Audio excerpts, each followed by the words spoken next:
एक second sir, आप कह रहे हैं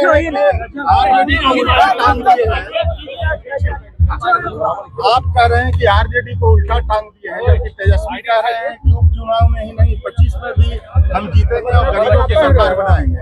मेरे भाई, बेलागंज में 35 साल से अपराधियों ने अपना कब्जा किया हुआ है। जो आपराधिक प्रवृत्ति के लोग हैं, जो राजनीति करते हैं, अपराध जिनका मुख्य पेशा है, उन लोगों ने बेलागंज को कब्जा किया हुआ है। और जिन मुसलमानों की ताकत से वो ये कर पा रहे थे, जिस रस्सी का इस्तेमाल करके वो लोग ये ताकत बनाए हुए थे, वो रस्सी जनसुराज ने काट दी है और उसी रस्सी को लगाकर उनको उल्टा टांगा है। और तीसरे नंबर पर रहेगी आरजेडी। आप नोट करके रख लीजिए। आप ये भी कह रहे हैं कि किसी को वोट दे दीजिए लेकिन नीतीश को नहीं दीजिए। बिल्कुल ठीक। अरे भाई, नीतीश से ज्यादा धोखा किसने दिया है? मान लीजिए कि आपको तो पता है कि सुरेंद्र यादव गलत है, सुरेंद्र यादव के आप खिलाफ खड़े हैं, लेकिन नीतीश कुमार का तो पता नहीं है कि वो आदमी तो अपने लिए किसी को बेचने को तैयार है। कल सुरेंद्र यादव को मंत्री किसने बनाया था? नीतीश कुमार ने बनाया था। आज जमीन का सर्वे करके जमीन घर घर झगड़ा लगाने का काम कौन कर रहा है? नीतीश कुमार कर रहे हैं। स्मार्ट मीटर लगाकर गरीब का घर में अंधेरा कौन कर रहा है? नीतीश कुमार कर रहे हैं। जो पूरा भ्रष्टाचार फैला हुआ है, किसके राज में फैला हुआ है? नीतीश के राज में फैला हुआ है। तो नीतीश को वोट अपने समाज के साथ धोखा है, बिहार के साथ धोखा है, बिहार के बच्चों के भविष्य के साथ धोखा है। सर, बलुआ में आपकी पार्टी का झंडा फाड़ा गया है, करारी विधानसभा क्षेत्र। अरे भाई, झंडा फाड़ना, किसी का झंडा फाड़ दो, झंडा फाड़ना दिखा रहा है कि आप कितने विचलित हैं। अगर एक और लोग कह रहे हैं कि जनसुराज की ताकत नहीं है और दूसरे ओर जनसुराज का झंडा भी उतार रहे हैं। झंडा पर महात्मा गांधी हैं, तो आप जनसुराज का, प्रशांत किशोर का झंडा नहीं फाड़ रहे हो, आप महात्मा गांधी को फाड़ रहे हो।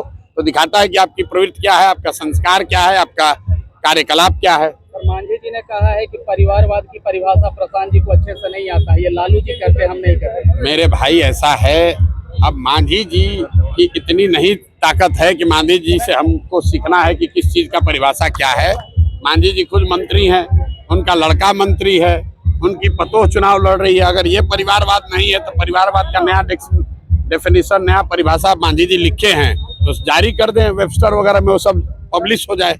जेडू वाले थे, उनका हम गए थे तो उनका कहना था कि जनसुराज पर महात्मा गांधी का फोटो लगा करके और प्रशांत किशोर जी कहते हैं कि हम शराब चालू करवा देंगे। बिल्कुल चालू करा देंगे भैया, ऐसा है। सुनो मेरी बात, अरे सुनो, अरे जिसको गांधी का ABCD मालूम नहीं है, जिस नेता ने ये कहा उससे पूछो कि गांधी जी ने कहाँ कहा है शराबबंदी के लिए कानून बना दो।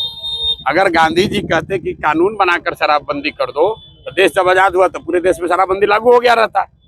जिसको गांधी का कोई ज्ञान नहीं है, तो जो जीवन में खुद नहीं पढ़ा, वो गांधी पर टिप्पणी कर रहा है। पहली बात समझिए, शराबबंदी हटाने की बात जो है, शराब यहाँ बंदी हो तब तो उसको हटाने की बात है। शराबबंदी कहाँ है बिहार में? शराबबंदी के नाम पर दुकान बंद है, होम डिलीवरी तो हो ही रहा है। महंगा हो गया, शराब महंगा हो गया अलग, जहरीली शराब बिक रही अलग, सैकड़ों लोग मर गए वो अलग, और बिहार के गरीब जनता का 20,000 करोड़ रुपए का नुकसान हो रहा है वो अलग। लेकिन ये 20,000 करोड़ रुपया जा कहाँ रहा है, पहले इसको समझिए।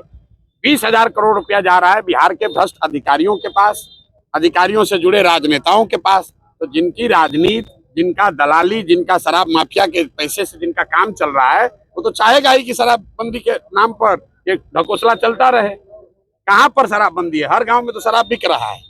सर, केंद्रीय मंत्री गिरिराज सिंह कहे कि राहुल गांधी देश में गृह युद्ध करना चाहते हैं। तो भैया, गिरिराज जी केंद्रीय मंत्री हैं, राहुल गांधी विपक्ष के नेता, उन दोनों से बताइए, हमको उसमें क्या बोलना है। सवाल ये है कि सुरेंद्र यादव कह रहे हैं कि तीसरा नेत्र खोलेंगे, त्रिनेत्र। देखिए, एक दिनकर, महाकवि दिनकर ने एक वाक्य कहा है, जब विनाश मनुष्य पर छाता है, विवेक पहले मर जाता है। त्रिनेत्रधारी हम लोग के लिए महादेव शंकर हैं। कोई व्यक्ति का तीसरा नेत्र नहीं हो सकता है। अपने आप को त्रिनेत्रधारी बताना, तीसरा नेत्र वाला बताना, ये दिखाता है कि आदमी कितना अहंकारी तो है ही, साथ साथ मूर्ख भी है। और बेलागंज की जनता इसकी मूर्खता और इसकी अहंकार को, दोनों को इस बार धूल दूषित करेगी। और आप देखेंगे कि पानी पीने को नहीं मिलेगा इस चुनाव के बाद। इतने बेचारे व्याकुल हैं कुछ। अब उस आदमी को देखिए, 2 दिन पहले उसने बयान दिया कि जो अमजद साहब हैं वो हमारे बेटे के दूसरे अब्बा हैं। जरा उनका जरा सोच देखिए। खुद को कह रहा है कि हम कि कितने बड़े ज्ञानी आदमी है। सुनिए, एक बार अपने आप को भगवान शंकर बता दिया, दूसरे ही क्षण कह रहा है कि अमजद साहब हमारे बच्चे के दूसरे अब्बा हैं। तो भाई ये आदमी का मानसिक संतुलन हार को देखकर गड़बड़ा गया है और कुछ अनाप शनाप बोले जा रहा है।